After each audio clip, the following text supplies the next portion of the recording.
It was the festival of spring.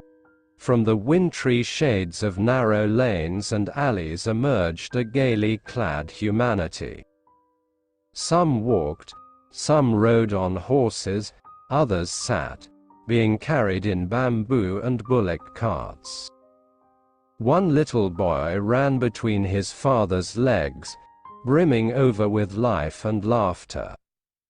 "Come, child, come," called his parents, as he lagged behind, fascinated by the toys in the shops that lined the way. He hurried towards his parents, his feet obedient to their call, his eyes still lingering on the receding toys. As he came to where they had stopped to wait for him, he could not suppress the desire of his heart, even though he well knew the old, cold stare of refusal in their eyes. "I want that boy," he pleaded. His father looked at him red-eyed, in his familiar tyrant's way.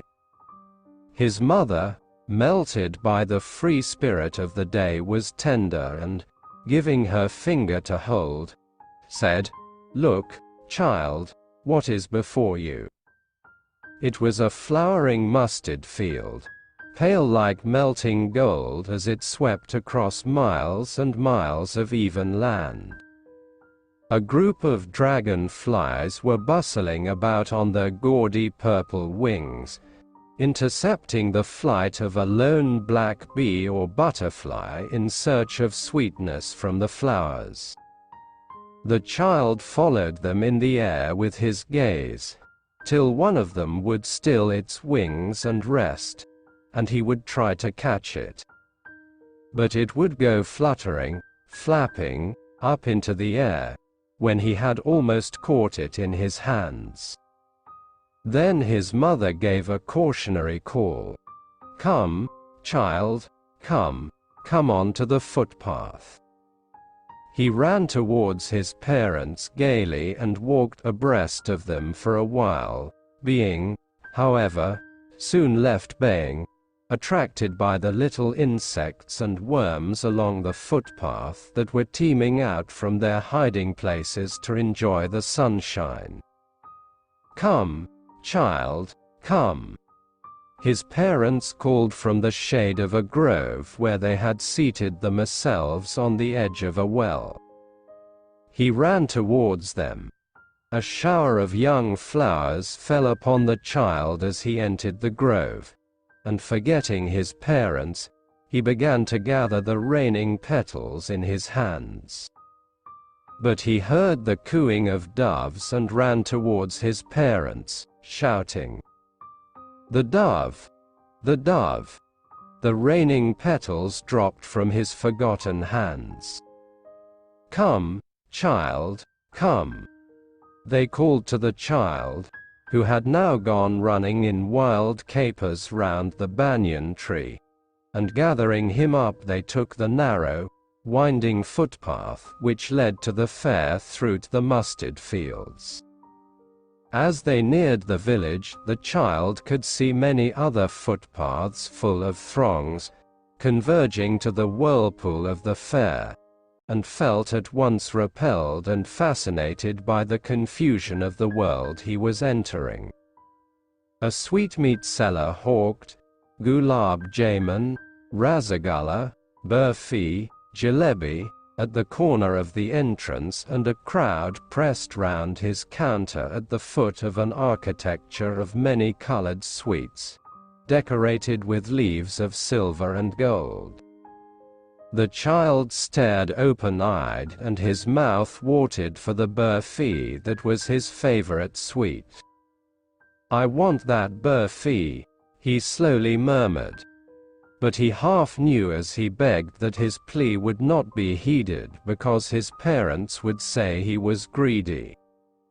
So without waiting for an answer he moved on. A flower seller hawked, "A garland of gulmoa, a garland of gulmoa." The child seemed irresistibly drawn. He went towards the basket where the flowers lay heaped and half murmured, I want that garland." But he well knew his parents would refuse to buy him those flowers because they would say that they were cheap. So, without waiting for an answer, he moved on. A man stood holding a pole with yellow, red, green and purple balloons flying from it.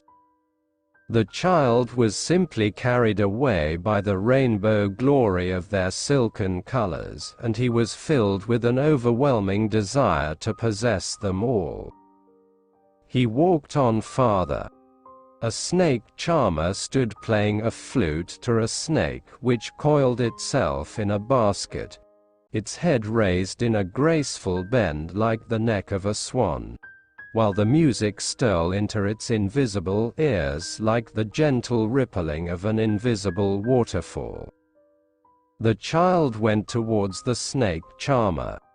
But, knowing his parents had forbidden him to hear such coarse music as the snake charmer played, he proceeded farther. There was a roundabout in full swing. Men, women and children, carried away in a whirling motion, shrieked and cried with dizzy laughter. The child watched him intently and then he made a bold request. "I want to go on the roundabout, please, father, mother." There was no reply. He turned to look at his parents. They were not there, ahead of him. He turned to look on either side. They were not there. He looked behind. There was no sign of them. A full, deep cry rose within his dry throat, and with a sudden jerk of his body he ran from where he stood, crying in real fear, "Mother, father." Tears rolled down from his eyes, hot and fierce. His flushed face was convulsed with fear. Panic-stricken, he ran to one side first, then to the other, hither and thither in all directions, knowing not where to go. "Mother, father," he wailed. His yellow turban came untied and his clothes became muddy. Having run to and fro in a rage of running for a while, he stood defeated, his cries suppressed into sobs. At little distances on the green grass he could see, through his filmy eyes, men and women talking. He tried to look intently among the patches of bright yellow clothes, but there was no sign of his father and mother among these people, who seemed to laugh and talk just for the sake of laughing and talking. He ran quickly again, this time to a shrine to which people seemed to be crowding. Every little inch of space here was congested with men, but he ran through people's legs, his little sob lingering, "Mother, father." Near the entrance to the temple, however, the crowd became very thick. Men jostled each other, heavy men, with flashing, murderous eyes and hefty shoulders. The poor child struggled to thrust a way between their feet but, knocked to and fro by the brutal movements, he might have been trampled underfoot, had he not shrieked at the highest pitch of his voice, "Father, mother." A man in the verging crowd heard his cry and, stooping with great difficulty, lifted him up in his arms. "How did you get here, child? Whose baby are you?" the man asked as he steered clear of the mass. The child wept more bitterly than ever now and only cried, "I want my mother, I want my father." The man tried to soothe him by taking him to the roundabout. "Will you have a ride on the horse?" he gently asked as he approached the ring. The child's throat tore into 1,000 shrill sobs and he only shouted, "I want my mother, I want my father." The man headed towards the place where the snake charmer still played on the flute to the swaying cobra. "Listen to that nice music, child," he pleaded. But the child shut his ears with his fingers and shouted his double-pitched strain, "I want my mother, I want my father." The man took him near the balloons, thinking the bright colors of the balloons would distract the child's attention and quieten him. "Would you like a rainbow-colored balloon?" he persuasively asked. The child turned his eyes from the flying balloons and just sobbed, "No. No. No." The man, still trying to make the child happy, bore him to the gate where the flower seller sat. "Look. Can you smell those nice flowers, child? Would you like a garland to put round your neck?" The child turned his nose away from the basket and reiterated his sob, "I just want my mother and father," thinking to humor his disconsolate charge by a gift of sweets. The man took him to the counter of the sweet shop. "What sweets would you like, child?" he asked. The child turned his face from the sweet shop and only sobbed, "I want my mother, I want my father."